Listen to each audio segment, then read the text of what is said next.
No livro de 2 Reis, capítulo 6, nós vamos ler dos versos 15 ao 18. 2 Reis, capítulo 6, nós vamos ler do verso 15 ao 18.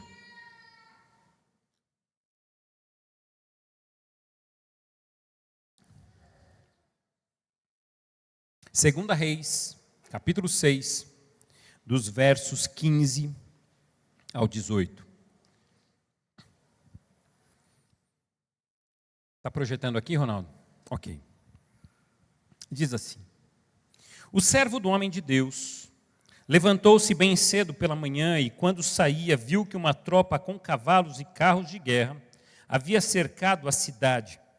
Então ele exclamou: Ah, meu senhor, o que faremos? O profeta respondeu: Não tenha medo. Aqueles que estão conosco são mais numerosos do que eles. Então Eliseu orou: Senhor, abre os olhos dele para que veja. O Senhor abriu os olhos do servo, que olhou e viu as colinas cheias de cavalos e carruagens de fogo ao redor de Eliseu. Quando os arameus desceram na direção de Eliseu, ele orou ao Senhor: fere este povo de cegueira. Então ele os feriu de cegueira, conforme Eliseu havia pedido. Senhor, fala aos nossos corações, e que nós possamos sair daqui também edificados pela Tua palavra, em nome de Jesus. Amém. Nós vivemos uma realidade, e eu quero chamar a sua atenção para isso, que ela é enfatizada tanto por Jesus como pelo apóstolo Paulo. Por exemplo, Jesus, ele diz aos seus discípulos que tudo aquilo que é ligado na terra também é ligado nos céus. Quando ele diz isso, ele está nos ensinando uma lição muito preciosa que nós precisamos aprender no nosso dia a dia. Que toda ação que nós realizamos aqui tem uma consequência eterna. Tudo aquilo que você faz aqui, não pense que você simplesmente está realizando aqui. Há uma consequência eterna para aquilo que você realiza. Para qualquer ato, para qualquer decisão que você tome, há uma consequência eterna. Por exemplo, o apóstolo Paulo, ele vai dizer lá em Efésios capítulo 6, verso 12, que a nossa luta não é contra o quê? Contra a carne ou sangue, mas contra principados, potestades, dominadores deste mundo. Ou seja, nós precisamos olhar, é importante que eu e você olhemos como igreja para uma realidade espiritual que existe. Por mais que os nossos olhos não consigam enxergar, há uma realidade espiritual a qual nós precisamos discernir. Ah, eu não consigo, eu queria ver um anjo e não vi. Gente, eu orei boa parte da minha vida para ver um anjo, nunca vi esse tal do anjo. Mas não significa em momento algum que eles não estejam lá. Eles existem e eles nos guardam. Prova disso, Salmo, capítulo 34. Os anjos do Senhor, o que eles fazem? Eles acampam-se ao redor daqueles que temem a Deus e os livram. Os anjos nos livram. Eles dão livramento. E é muito interessante porque a gente precisa crer nisso, porque a palavra assim nos diz. Quando eu contei isso de manhã, quando o meu filho mais velho, ele tinha 3, 4 anos, ele acordou no meio da noite com um pesadelo, porque entrou no quarto dele o tal do lobo mau. Estava ouvindo muita historinha nesse sentido, e ele acordou desesperado, porque ele teve um pesadelo com o lobo mau. E aí eu entrei no quarto, no meio da noite, aquela gritaria, falei: o que aconteceu? Ele falou: o lobo mau está aqui no quarto. Eu falei: aonde? Ele falou: debaixo da cama. Eu falei: não dá, porque é uma bicama, não cabe ele aqui. Onde que ele pode estar? Ele falou assim: então ele foi para a cozinha. Aí eu levantei com ele, fui até a cozinha. A gente foi procurar o tal do lobo mau no meio da noite, porque eu queria achar esse lobo mau logo, porque eu queria dormir. E eu não achava esse tal do lobo mau. E a gente procurou. E aí, quando eu vi que ele tinha acalmado, a gente fez uma oração.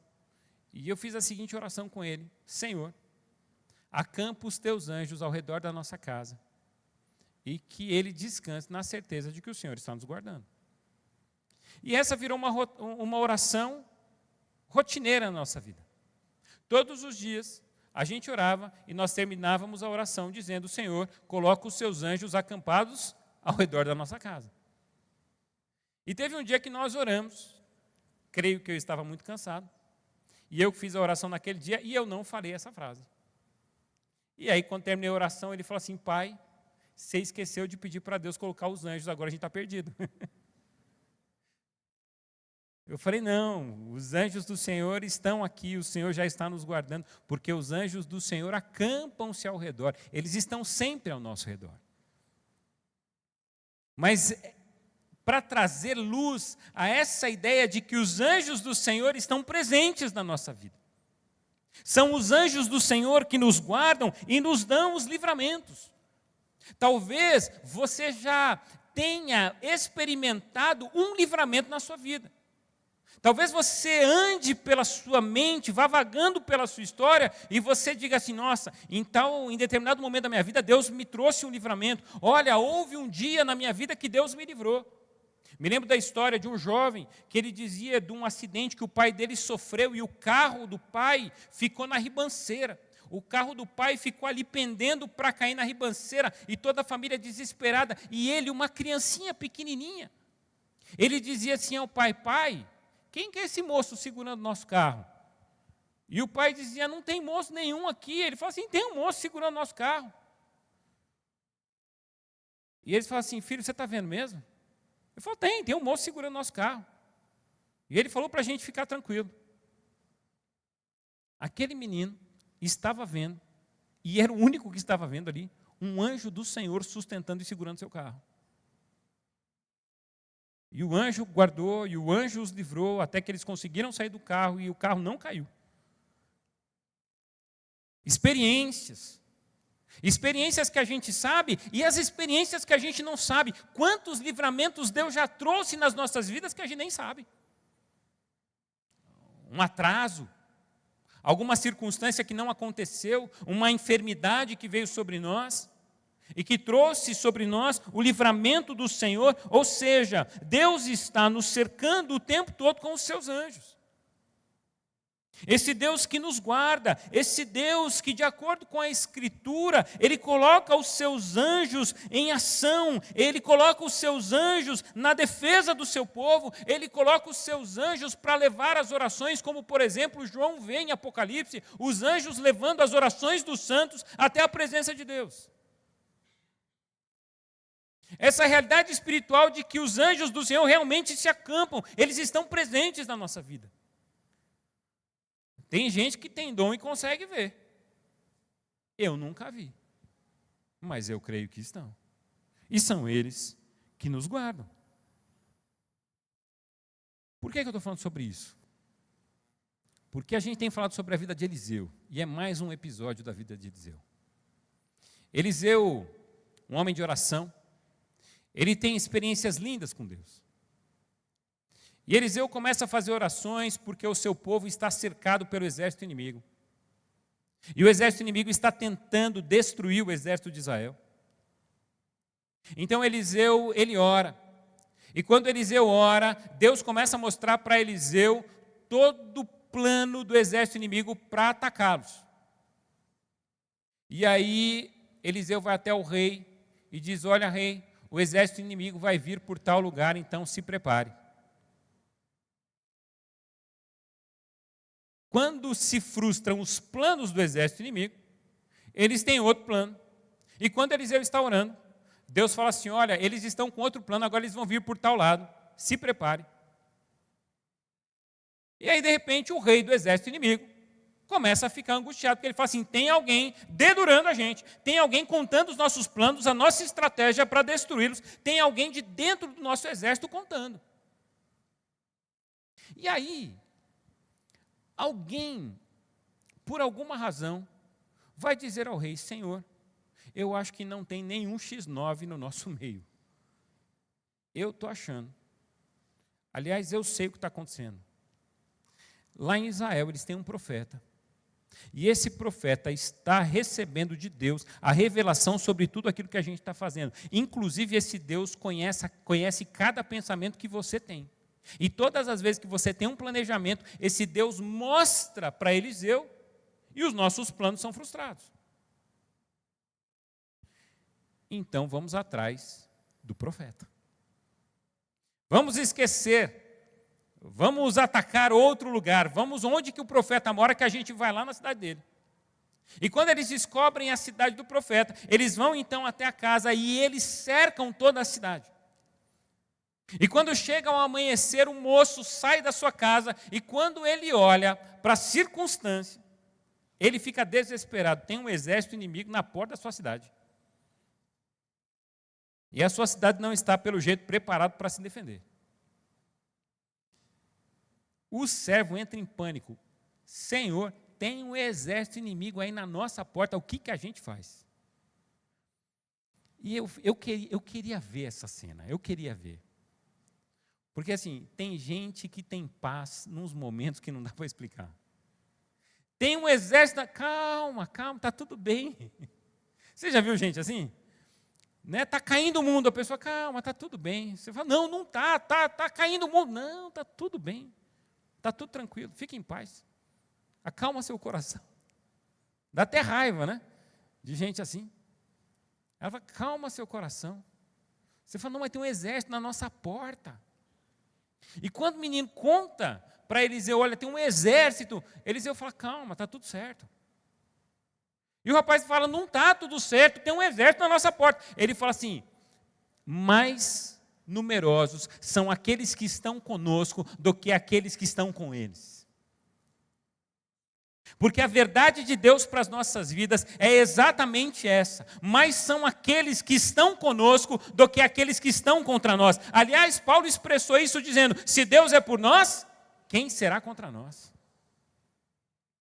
Porque se o Todo-Poderoso está ao nosso lado, quem vai poder prevalecer contra a igreja de Cristo Jesus?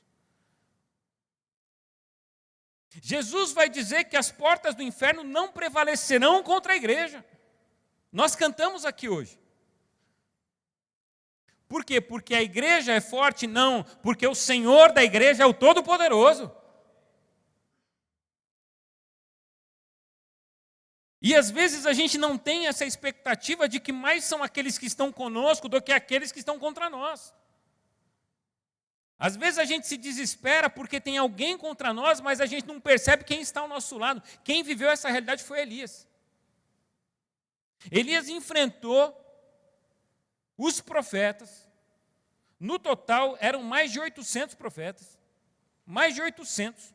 E só ele declarando a sua fé em Deus. Quando ele orou, caiu fogo do céu. Todos os outros profetas foram mortos. No dia seguinte, a rainha ameaçou tirar a vida de Elias, e Elias se esconde numa caverna, porque tinha alguém contra ele.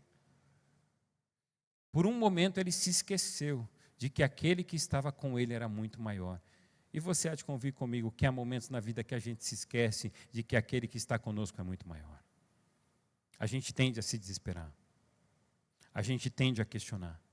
A gente tende a ficar com medo. Mas é nesse momento que Eliseu faz uma oração. Senhor, abre os olhos do servo para que ele veja. E quando seus olhos foram abertos, ele vê cercando o exército inimigo carros e carruagens, cavalos celestiais. Deve ter sido uma cena impressionante. Eu quero chamar a sua atenção para algumas lições, e eu vou ser breve nessas lições. Porque nós somos essa igreja que precisa aprender a confiar em Deus, assim como Elias confiava.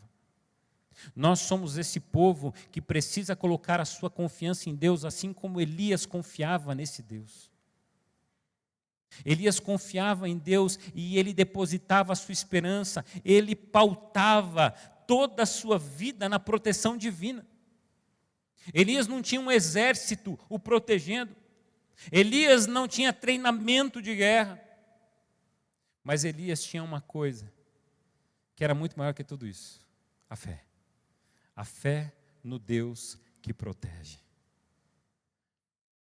E eu quero falar um pouco sobre isso, porque uma igreja que confia na segurança divina, vive sem medo das circunstâncias. Uma igreja que confia na segurança divina vive sem medo das circunstâncias. Porque a fé em Deus é quem liberta a igreja do pânico diante dessas adversidades. É a fé em Deus que consegue nos tranquilizar, é a fé em Deus que nos dá a paz que excede todo o entendimento. É essa fé que nós precisamos ter em todas as circunstâncias da vida. É essa fé que deve visitar o nosso coração em todos os momentos. O salmista vai dizer no Salmo 46, salmo que nós lemos aqui, Deus é o nosso refúgio e a nossa fortaleza. Deus é o meu refúgio e a minha fortaleza. A quem temerei eu? A quem nós vamos temer se Deus é o nosso refúgio e fortaleza? Quando nós hoje de manhã celebramos, você pode acompanhar depois nas redes sociais, nós tivemos a formatura do John Knox. Irmão, sabe por que nós lutamos pela escola bíblica? Por que nós lutamos pelo ensino bíblico? Sabe por quê? Sabe por que a gente investe nisso?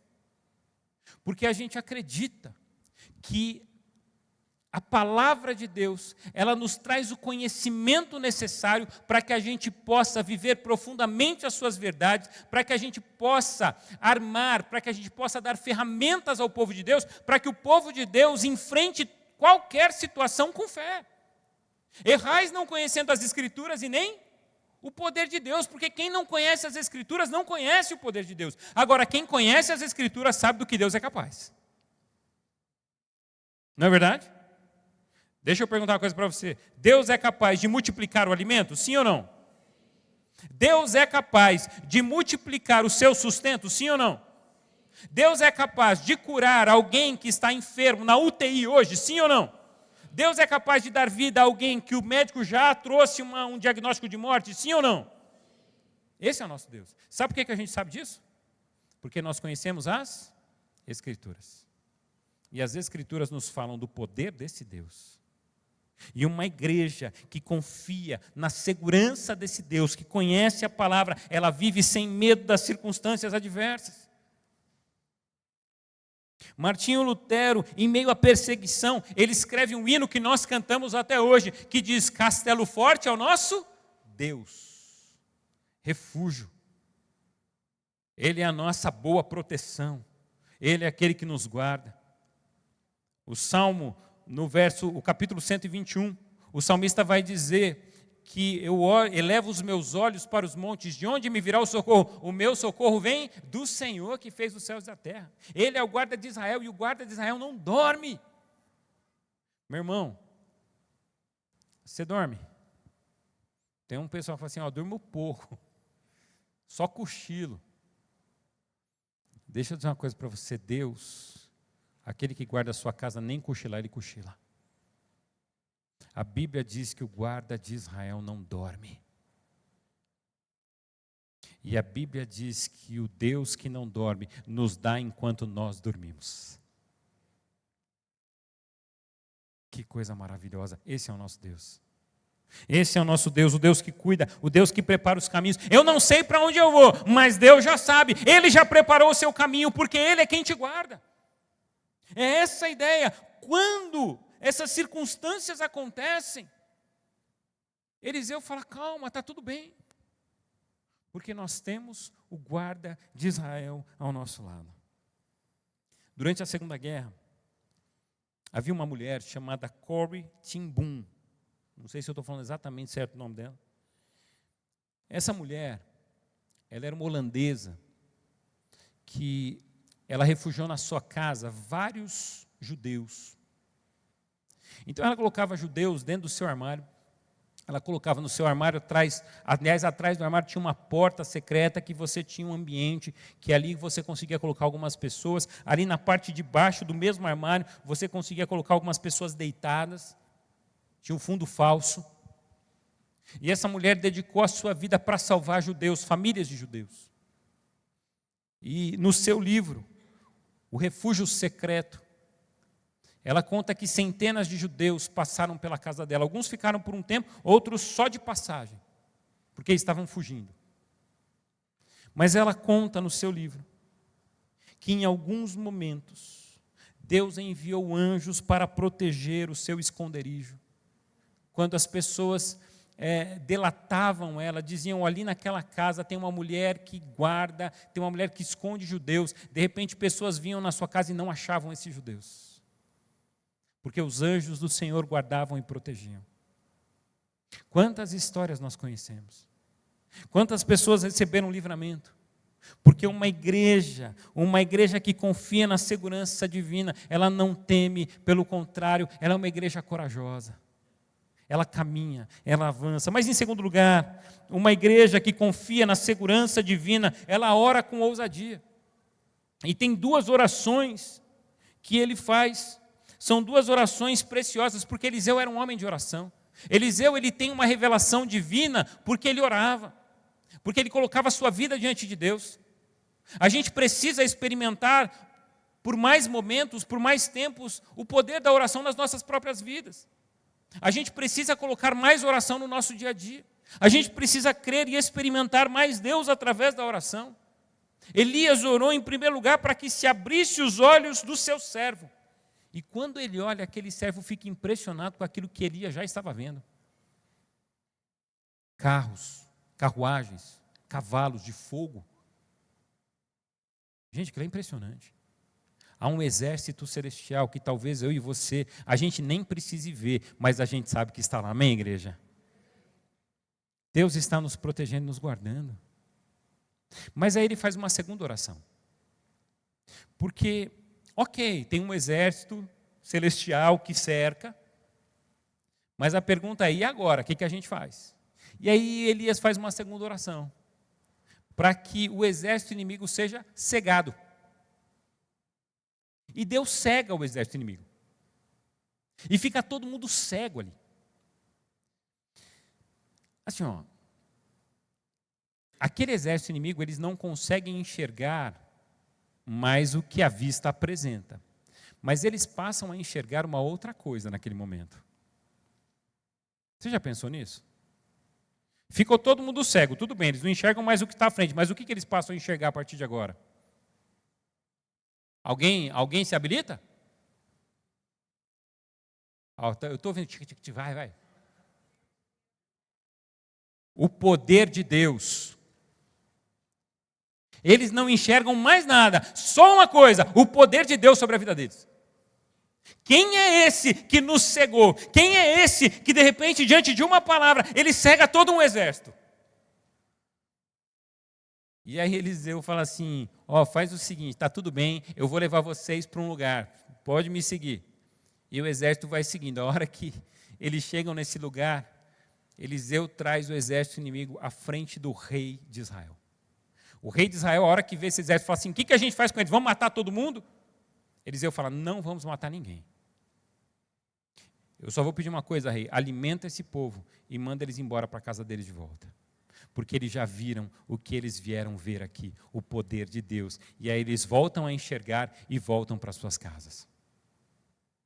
Porque se tem uma coisa que esse mundo precisa ver através da gente, é o poder de Deus.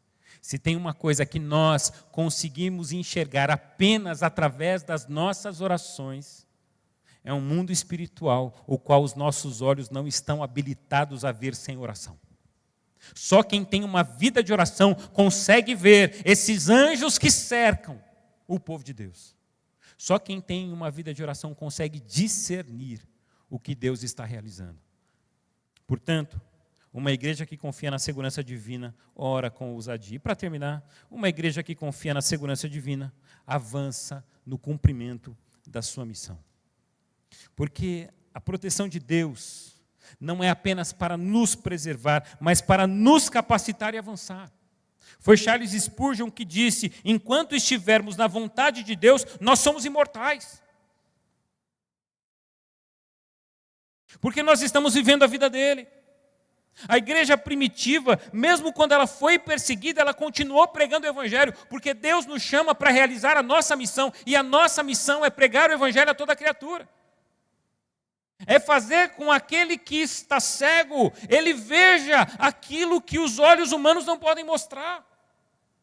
A sua missão é mostrar no seu trabalho às pessoas que estão ao seu lado que há um Deus, que há anjos, que há uma vida espiritual que ela não consegue ver, mas ela pode experimentar. Porque Deus há de se manifestar. Os seus amigos da escola, adolescentes que estavam aqui, eles precisam ver aquilo que os olhos humanos não veem. Eles precisam ver Deus agindo através da vida de vocês. Eles precisam ver os milagres que Deus está fazendo na vida e na família de vocês. Conta o que Deus está fazendo, conta o que Deus pode fazer, ora por eles. Ora por eles. Quando eu tinha 15 anos, estava na escola, eu não sei, estava no primeiro colegial, acho que era primeiro colegial. E tinha um rapaz que a vida dele, ele tinha 15 anos, a mesma idade que eu, e a grande história dele é que ele está sempre bêbado em todas as festas. Era a história dele. Ontem fui lá beber, bebemos um monte. E tinha pai e tinha mãe. Mas vivia bebendo. E um dia a gente estava esperando, terminamos uma prova, e nós dois estávamos lá embaixo conversando. E eu fui evangelizar ele. E ele falou assim, rapaz, você sabe que esses dias atrás, ele está me contando que ele teve uma coma alcoólica, ele ficou em coma alcoólica. 15 anos. Eu falei, rapaz, aquilo que você busca na bebida, talvez Deus possa te dar de outra forma, e você possa se satisfazer em Deus. Ele falou, não acredito em Deus. Eu falei, eu posso, através da oração, mostrar que Deus existe. Ele falou, como? Eu falei, eu não sei, mas se você quiser, a gente ora pela tua vida e você vai ver que Deus existe. Ele falou, então ora por mim. E eu orei por ele. Terminamos o ano, nem sei o que aconteceu com ele depois, porque eu mudei de escola. Mas eu creio que aquela oração surtiu efeito e esse era o meu papel. Não interessa o que aconteceu lá, o que interessa o que aconteceu aqui. Era o meu papel pregar o Evangelho. Era o meu papel desafiar. Era o meu papel dizer, Deus existe e Ele quer a sua vida. Deus, Ele quer tocar você, Ele quer entrar na sua vida, Ele quer transformar, Ele quer a sua vida para Ele, porque Ele pagou um preço por ela. Viver para Jesus é o que a gente tem de melhor. Não há uma vida melhor do que a vida que se vive em Jesus Cristo, porque é uma vida de milagres, é uma vida de transformação, é uma vida de crescimento, é uma vida de satisfação plena. E aqui quando Eliseu ele ora para que os olhos dele se fechem, Eliseu está mostrando a grandeza do reino de Deus. Eliseu está pregando o evangelho do Deus Senhor de todas as coisas. E hoje nós temos uma incumbência, pregar o evangelho da salvação. Jesus Cristo vive. Jesus Cristo nasceu. Nós estamos aqui chegando no Natal já, gente. Já estamos no final do ano, já é dezembro. Já é dia 8. Daqui a pouco a gente está celebrando mais um Natal. E a grande mensagem do Natal é Jesus nasceu. E Ele quer nascer na sua vida também. E nós precisamos falar sobre isso. E nós precisamos pregar isso. Eu quero terminar concluindo contando uma história do John Patton, missionário nas Ilhas Novas. Ele foi, certa vez, no começo da sua trajetória missionária, chegando nas ilhas, ele foi cercado por nativos, e esses nativos eram bem hostis e queriam atacá-los. Então eles estavam ali numa casinha desprotegida. E eles ficaram ali trancados em oração, pedindo, Senhor nos livra, Senhor nos protege, Senhor nos guarda. Tem misericórdia de nós. E eles passaram ali orando, e o povo tacando coisa na casa deles, e o povo ameaçando entrar ali, e eles orando, Senhor nos guarda, Senhor nos livra. E de repente eles foram percebendo uma quietude no meio da noite, e quando chegou o amanhecer, eles deram uma olhada para fora, não tinha ninguém, não tinha nada. E aí, mais tarde, o líder da tribo conversou com eles e relatou a eles que eles desistiram de atacá-los, porque eles viram homens em trajes brilhantes protegendo a sua casa. Eram os anjos do Senhor. Os anjos do Senhor que nos guardam, os anjos do Senhor que nos livram. Deixa eu dizer uma coisa para você. Você que crê em Jesus Cristo, nós contamos com a guarida de Deus. mas nós também sabemos que os anjos do Senhor acampam-se ao nosso redor. Jesus morreu numa cruz para dizer, olha, a sua vida é preciosa. Jesus morreu numa cruz e o Jesus que morreu numa cruz, ele descansou na proteção divina. Esse Jesus, ele sabia do tamanho do poder de Deus.